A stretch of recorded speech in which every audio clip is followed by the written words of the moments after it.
Hi, Mema. How are you? Good, how are you? Good. How was your day? It was quite lazy, I would say. Quite Didn't do lazy. much. Okay. Is lazy a good day or a bad day? I'm a workaholic, Mm. so for me, when I'm not doing anything, I say it's lazy, even though it's not really a lazy day. Okay. I try to figure out, must I do something or Or not? is this normal? So, Yeah. yeah, but it I was mean, okay. the first time we sort of like met virtually, it's like Yeah. I was going through everything you do. It's like first you're a lawyer, then you're a writer, then you're a traveler, you're a vlogger, and I'm sure I missed something. It was a whole list of things. So I was trying A to volunteer, all this volunteer and stuff. all that. So I was trying to, sort of like construct the questions and everything. But I think to me, it's like how do you manage all these different facets of your life? Because for most people, it's just schoolwork and maybe a hobby or passion, Yeah. and then that's and that feels like it's too much. Sometimes it does feel like it's too much, Of but course I it think is. it's also a thing of it's fun for me. Mhm. So I don't see everything as like work. Okay. It's like a hobby. Yeah. After classes, okay, I'll do some projects. After that, okay, I have to volunteer. I do get burned out sometimes, that's the honest truth, but I enjoy it, so it's easy to balance. Is it? Yeah, everyone always asks this question, how do you do it all? But Because it's a lot of stuff. it's a lot. It's a lot of stuff. Do you prioritize each of them? Is there like a favorite thing, less favorite thing, or do they all have the fair amount of attention? I think it depends on the amount of time and effort I have to put into it at that time and moment.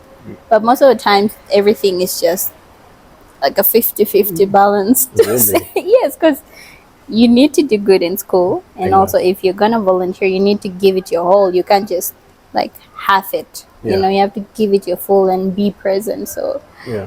you can't really pick like that. There's no discrimination. No, I mean, No favoritism. there'll be days where you want to pick, but you can't. Okay. Yeah. Wow. How was your childhood? How would you describe yourself as a kid? Because I feel like, do you feel like you've, you know, grown too far away from the version of yourself as a kid, or do you feel like it's the same nature that you have? It's the same. It's the same. I'm laughing because I haven't really changed that much. The things I said I would achieve, I've been aspiring to achieve them. Most of them I already have. I was always bubbly. I was always climbing a tree, falling from a tree. I still do that. I just don't climb trees, mostly mountains now. Okay. Not fallings, but Maybe yeah. it's a good thing. Yeah. So, no, it's still the same. My childhood was interesting, I'd say, because I was always social. I always wanted to know more about other people's cultures. Hence, that's why I became like a language sponge. So, yeah, it was fun. Yes, language sponge. How many languages do you speak? Well, my Spanish needs a bit of brushing now because it's been a while. And my Arabic, I'm working on it. And then a bit of Sisuvia, the Squangali, Giriku, Timbuktu, English, of course. But German and French, we're In the getting works. there. We're getting there. Okay. You mentioned Sisubian. Those are indigenous languages. Yeah. The other few. Yeah, the From Kavango East. Kavango. Yeah. So you grew up in Kavango. Kavango East. Yeah. Yeah. Your mom is from Kavango. Kavango. Okay. She was a mix of Sambiu, Kwangali. So, but I picked up mostly Giriku, which is a bit of a different. There's a difference between Giriku and Sambiu. Yeah. So it's interesting. What's the language you speak at home? At home, Yeah. it's mostly English because of my dad. Really? But yeah, but with my sister, it's Giriku. So it's always a mix in the Mix. house. Your dad is from Egypt. Yeah. Okay. How was that? How was that growing up as a kid? The different cultures. Because Egypt, it's Arabic, right? Yeah. So I'm sure it's a lot of. It's the difference between the Bantu. It's quite huge. How was that synergy? The growing up? difference is huge. I'll tell you that for sure. When we're in Egypt, how we live and how we interact with the families outside, it's different with how we interact and live our life here. I don't know how to describe it. All I can say is it's different, but it's a good type of different. because you get to live both sides of the world, experience it and appreciate it. So yeah, it's always nice to just be like, huh, we do things differently, you guys do things differently, but it works for each cultures. Yeah. So growing up, it was, I guess it was okay. We would ask him a lot of questions. Yeah. But so how is it there? You know? But yeah. Okay. You got to spend most of your time here in Namibia Yeah. or here in Namibia. Yeah. So basically, you're in Namibia. Yes. Yes. That's the dominant cultural trait, I Yeah. guess. Okay. Okay. As passion, let's say, because I feel like people identify themselves by the passions that drives them, because it's not like you can really choose what your passion is. It's just something that Yeah. you feel, pulls you to do something, right? So do you feel like passion is something that you just have innately, or is it because of your surroundings where you grew up and the experiences you lived through? Yeah. I would say a bit of both. Bit of The both. surrounding and just the passion all was blended into me. I know it's the irony of being blended means you'd have blended experiences. So my parents made it sort of like they made an effort to always tell me that, listen, if you're going to do something, have fun. So having fun means you have to find some passion in it. Yeah. So yeah, everything I do has passion in it. I don't think I would enjoy anything if I didn't have any passion in it at all. No. Yeah. Yeah. So you're driven by passion. Yeah. Basically. Always. Yeah. You chose law as a career, right? Can you describe how it is, being a lawyer? Because for most people, when you say law, they just see you like in front of the court defending somebody. Yeah, and like law is so like you can be so flexible in terms of law. You can be a corporate lawyer, you can be a litigation lawyer, you could be a family lawyer. It's so diverse. People just think, okay, it's just court. Exactly. That's what everyone thinks. It's fun, and I was always passionate. I still am passionate about international law, but after we were done with exams, I got the opportunity to work at a law firm, and they're mostly corporate. Oh. I got a job there, so that means I'm going to be a corporate lawyer. Okay. Which is something I never thought I would be, but I actually enjoy it. So with law, it's a thing where you have to be open to where it takes you, and are you going to enjoy it? You don't know unless you actually put yourself out there and experience it. So law is very diverse. What is corporate law? What is that? What's your daily task like? You sit in an office, You draft up contracts, you review contracts. Okay. You try to close deals for big corporate companies. So I guess it's like a normal corporate company, only intensified in the aspects of law. Yeah. Because you need to know, is it actually abiding with the Namibian law and all the necessary legislations? Yeah. Okay, so if you had a not a kid, let's say if you had maybe your siblings, you have siblings. Yeah, I have a younger sister. sibling. Because she trusts you, right? Yeah. So if she was like she wants to do law, and then you two were like just not in front of people or anything, so you can tell her basically everything. Like, what are the bad sides? Yeah. What are the good sides? It's funny you've mentioned this, because she actually wants to do law. Really? Yeah. Okay, what would you tell her then? I've been honest with her, and my dad has also seen the pros and cons of law itself. I always tell her, if that's what you want to do, go for it. Like, always experience it, put yourself out there. Don't let the outside noise kind of confuse you a little bit or scare you. Go out there, experience it. If it's truly what you want and you have a passion for it, why not? But that doesn't mean it's not gonna come with its cons. There were days where I would have to cry for a good 5 minutes. Really? Yeah, then I wash my face and go back to the library What and happened? study. It's just intense. It's intense because some days you think you did good in a test or an assignment, and one thing about me, I'm very competitive as well, and I have high standards for myself in everything that I do. So once a mark comes and I'm not happy with it, I'm gonna cry. Okay, wait, how bad of a mark are you talking about? I would say maybe 60-50. Really? Yeah, and I know it sounds so a little bit dumb to say that because No. I mean, university is so intense. Yeah. I get that, but it's just a thing of, I want to do my master's somewhere at some point in my life. That means I have to have a specific average. yeah. So it means I have to beat myself up if I'm not getting at the aim that I set myself up for. Okay. So Yeah. that's what I'll tell her. It's not gonna be easy. It's not going to be easy. I imagine the material is too much, right? Yeah. It's a lot of reading, basically. It's a lot of reading. What's the practice like? How do you test yourself if you're good? Like, because at school you study, Yeah. but what are the trials like? How do they test you guys? Because doctors, they would put you in front of patients and stuff. But how do you get tested through the scenarios thrown at us. okay, so they throw you real life scenarios. Yeah, sometimes they're real, sometimes they're not real, but all in all, you still have to apply the law. So you can study as much as you want to, but if you can't apply what you studied to the scenario, then it's chaos already. Oh, I see. Yeah, that's how we get tested. Okay. And that's how you would know how much you understood the work. Yeah. Yeah. Okay, because you're putting your theory into practice. Basically. Yeah. Yeah. Okay. About the Weni Kavango Project. Yeah. Like, how did that come about? That was a very interesting project. Yeah, like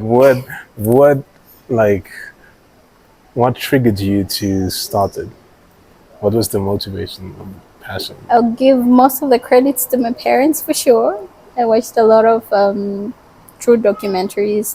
What do they call them? Documentaries? No, there's a word for it. Really? Yeah. It's just I forgot, but okay, yeah, I would watch so many documentaries and with Al Jazeera or BBC, and that already was in my brain. I was like, people have different worlds. My bubble always would get busted immediately whenever my parents would expose me to that. And then my mom made us do a lot of charity work. Oh. Yeah, so how old were you guys? Around 12-ish. 12, Really? 12, 13, 15, somewhere there. Okay. Yeah, it's been a while. So that also in the fact that I was really a people person, in the sense that I loved helping people. I wanted to hear their stories. It wasn't a thing of, it's like, oh, hi, bye. I wanted to be so intentional. That's how I've been with my friendships as well. Very intentional. Like, how are you? Like, how's life? I want to know, and how can I help you? So that also, in knowing the background of most of the people in Kavango, it's like, why don't I set up something? I enjoy the work, not because of maybe the validation it comes with it from other people. It's more of, I just want to genuinely help people. Yeah. So from that, I was like, why not? Started the process to register it and everything, and it was like, okay, this is doable. And since then, I've been enjoying it. How would you describe it? Like, what does it do? What does the Weni Kavango do? Weni Kavango is just acts of kindness.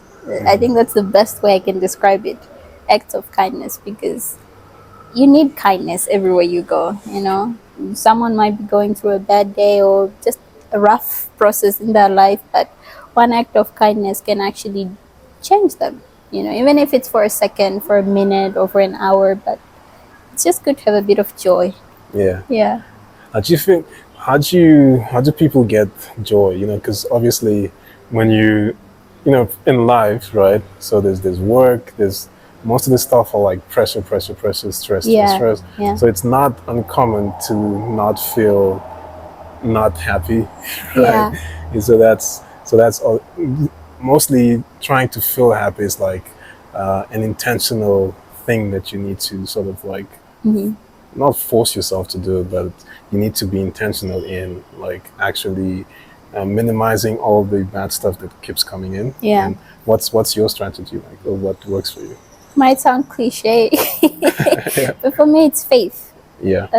I'm a big believer that if you're so strong in your faith, whatever blow comes your way, you're gonna endure it and you're gonna thrive from it. And I don't like being a Debbie Downer, even if life is really doing a number on me. I will rather go privately cry or privately just let my emotions out for a bit. But once I leave my room, I'm not that sad person or that angry person. I leave my room with lightness and joy and happiness. And I always say life isn't happening to you, life is always happening for you. It's a quote I once read and it has been with me That's for nice. years. Yeah. So yeah, don't let whatever is happening on the external part or even the internal part kind of affect you as a person. Try to find the goodness out of it. There has to be one goodness. So you hold on to it and you hold on to it tight. Yeah. Nice. Nice.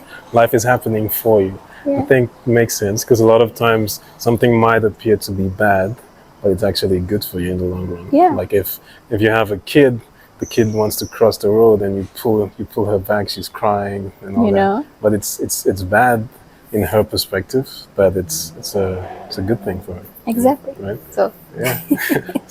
yeah. How would you say? Because I feel like a lot of people have passions, motivations, and everything, but most of the time it's all in. It stays in their heads, right? Yeah. So they always keep wishing, no, tomorrow I'll do this, and then tomorrow just keeps Coming getting and tomorrow, going. and then maybe what I've noticed is like that first step is what's appears to be a bit difficult because how do you take, like an idea and then you make it like an actual reality? Yeah. How would you, if you were to give like a super quick masterclass, from taking your passion and actually making it something that's real, that serves people, if you were to give like 3 steps, how would you say someone can actually Yeah. do that? How will you know if you never try? It's simple as that.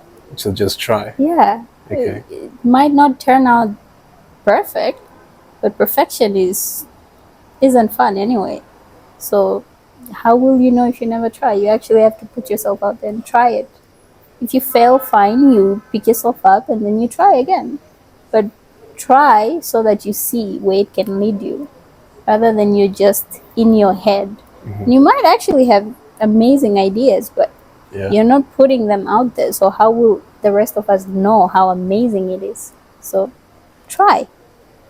Just try. Just try. Do you feel like a lot of people fear failure? Or people Yes. fear to fail? Yeah. Yes.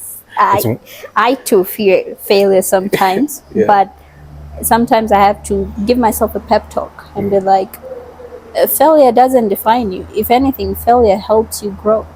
So yeah. True.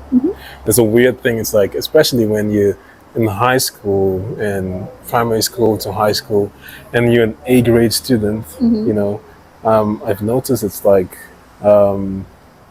you just want to do something if you know it's gonna fully work. Exactly. That failing just feels like it diminishes the standard that you've created for yourself.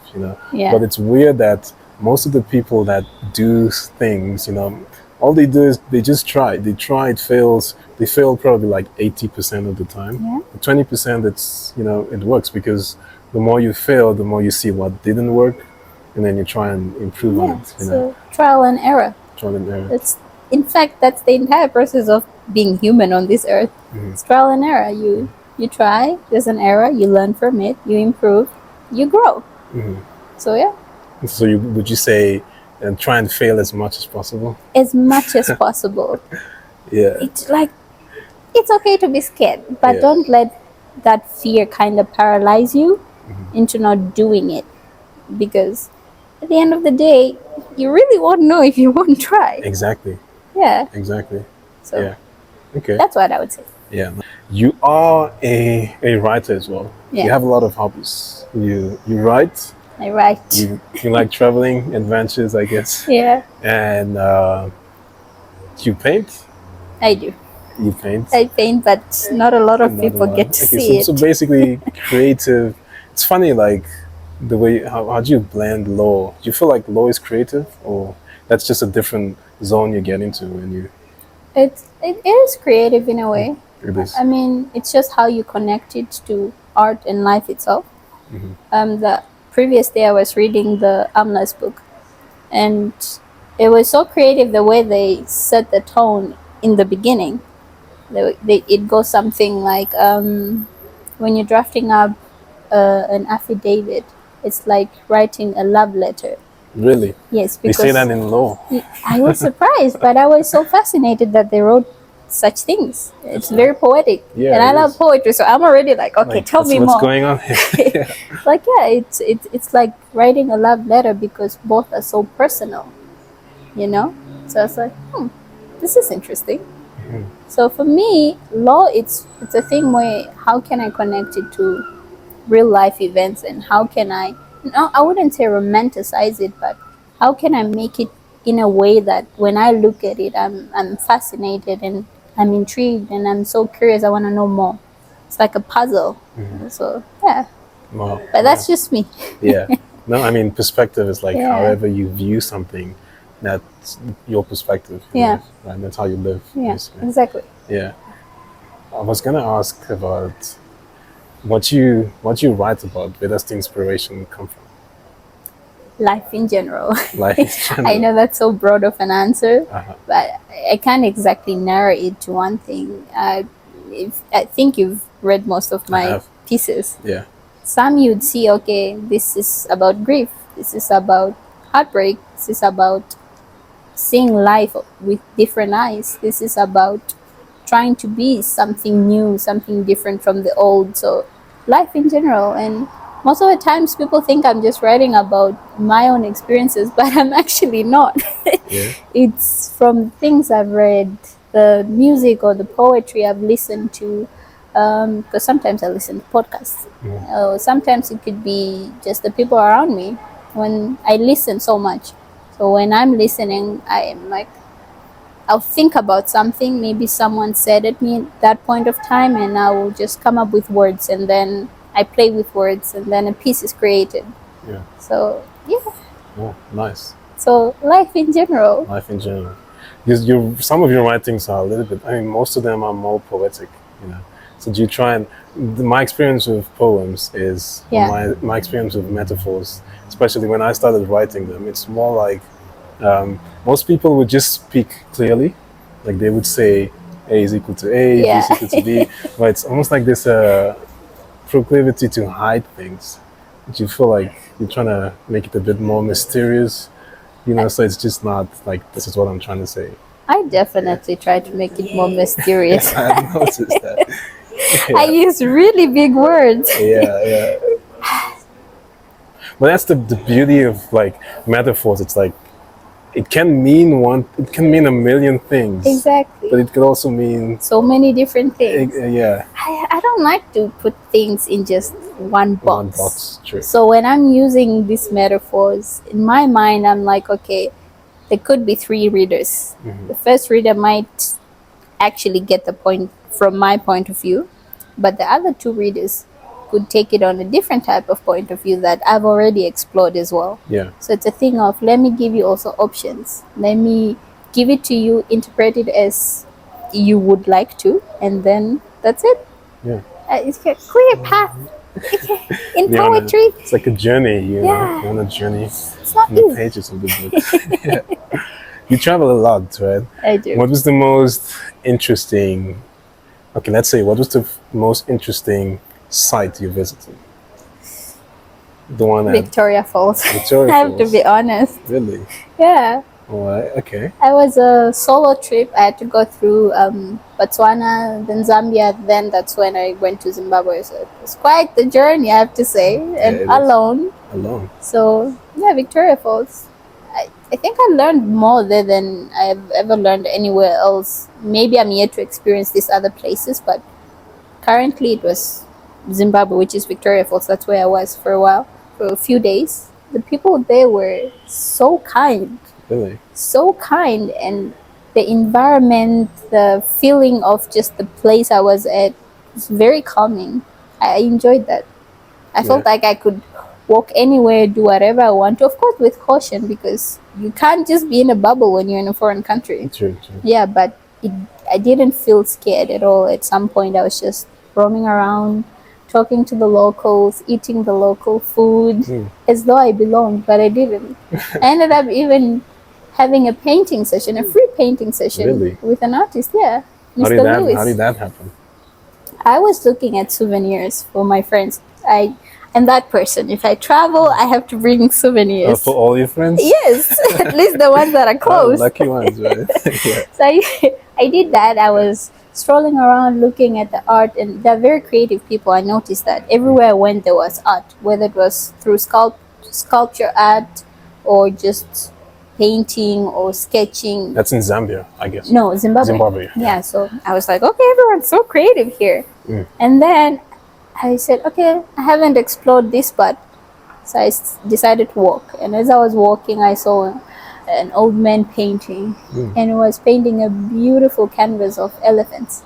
And I am obsessed with elephants. Wow. It took me a good minute.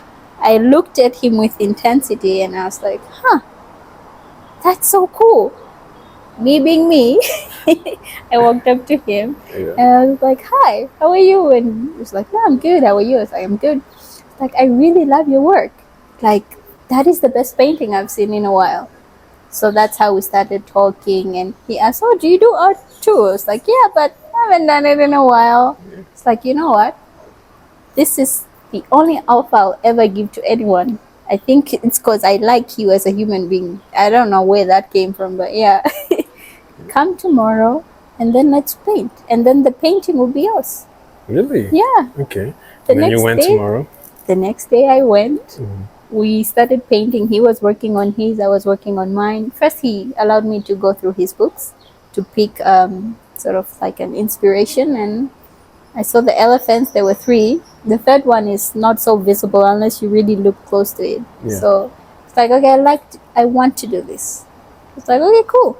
He helped me here and there, but most of the times I was alone. I was like, you do your thing. Yeah, okay. But it was so fun. Even we got lunch, ate, talked about life, and I don't think you get to experience that just normally anyway. No. So that was really something. Wow, that's nice. You still have the painting? I have the painting. It's in my room. Yeah. Okay. Can I see it? Like a picture or something later on? Yeah, for sure. Okay. No? Cool. Wow. So yeah. Was that like the most epic experience so far? Yes. Yeah. Just what about Egypt and the pyramids? How's that like? That's fun, but that's something I get to experience so many times. It's like pyramids. You know? But that was different because I don't think you get to paint with a actual artist just like that, because time is so precious for everyone. And the fact that he allowed me to use up his time I was grateful. That's you know? Yeah. And I always loved art since I was a kid. So it was like getting back to that little 6-year-old with her pencil and just sketching her heart out. Wow. Yeah. I enjoyed that. I can imagine. Wow. Egypt is great. Family is there, but I would never be in Zimbabwe painting with an artist. Yeah. Wow, that's nice. Were you ever inside the pyramid? No. Can you go in? Yes, you can. Okay. Unfortunately, I still haven't, okay. but I will. I just don't know when. Yeah. So yeah. Okay. No, that's nice. It's nice. Do you have any questions for me? Questions would be, do you have any traveling plans so far? Yes, so far it's December, so I can't wait to just, it's almost like you're a balloon being inflated. You just want to pop it, and it's taking too long. The bigger it gets, it hurts. Yeah, but it's a few more days left, so we'll be going to South Africa. A friend is getting married. Yeah, and that must be exciting. That would be exciting. So I'm forced to dance.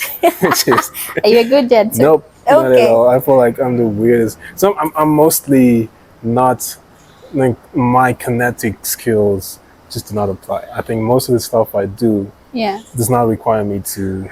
I mean, I go to the gym, right? But that's specific mechanical movements. Yeah, but dancing, you need to flow. Yeah, I don't have that. You still have time to practice. I do. I mean, we did a few practice sessions, and the dance moves are not that complicated. It's just a little bit of movement here and there, but I mean, it's gonna be interesting. Okay. Yeah, I'm happy. Well, that's great then. Yeah. Also a little bit of unwinding. Of a lot of unwinding. A lot, not a little. No, a lot of unwinding. Yeah. Yeah, I feel like especially, since you've been, most of the time it's like the whole year you've been working, and it feels like December, even though it's a little bit of days, you Yeah. just need to try and like not do anything, just because, um, you know, for the sake of just not doing anything, you know. I'm getting there. Yeah, but you're traveling as well. Yeah, Botswana for a weekend. Yeah. But that's pretty much it. Every time I say I'm not gonna leave the country, something comes up and then I have to leave. Yeah. But it's good. Okay. Also, Yeah. Wow. okay, South Africa. South Africa is. I was actually born in South Africa. You were. Yeah. Yeah. Ah. Yeah. So. I Yeah. wanna ask. You wanna ask? Yes. That is like the one spot you definitely recommend to anyone who'd want to go there. And like which specific place? Okay, so I feel like I know Namibia more than I do South Africa. Okay. But Cape Town, just by the ocean, Table Mountain. I think the last time I went last year, I met a friend, I guess. Yeah. So we were in the same hotel. We met him, and it was like, no, let's go to Table Mountain. So we went together. So we didn't take the actual thing people take. Yeah. So we actually walked up. It took us about like 5 hours. Can imagine. Up and down. That's actually And fun. yeah, it is. It is fun, but I think it got a little bit scary because the mountain there's a trail, right? But now, instead of coming back the same way we went, Yeah. we decided, no, let's take the other way. So you took the longer route? So we took the longer route, and it was starting to get dark. Yeah. Right? But now on that longer route, we thought that you would just come back down, but it's like, so you can't see when you're going up. Yeah. But once we reach the top, it's like the distance is so far away, and it's dark. It's like you only see clouds. It's like you could touch the clouds. Ooh. Yeah, and it's so dark, and then like if we try and go there, and it's gonna get dark, and super dark. We might freeze out. So we double back, and Okay. that took us about like 7 hours. The whole thing. But quite the experience. But it was fun. One for the books. It was one for the books. Wow. Okay. Is there anything you would like to? I don't know. I always feel like this is a question because I feel like most of the time when you grow, it's like you learn lessons, right? Yeah. And it's most of the lessons that you would tell your kids or you would tell anyone you care for that's younger than you. Yeah. So far, if there was one thing that you would tell your younger self, what would that be? I would say live life as it is in the moment, in the present. Don't plan out your life. I'm speaking from experience here. Okay. Don't plan out your life to the point where you actually miss the present moments. So that's what I would say. Live in the moment. Yeah, live in the moment. Like, live in the now, not then. You don't know what's going to happen in the next 5 minutes, 10 minutes, 1 month, 1 year. You really don't know. Yeah. But at least while you're in that moment, you're living in that moment, you're experiencing it, you're feeling every emotion and everything. So just enjoy that at that moment. Well, that's beautiful. Yeah. Good.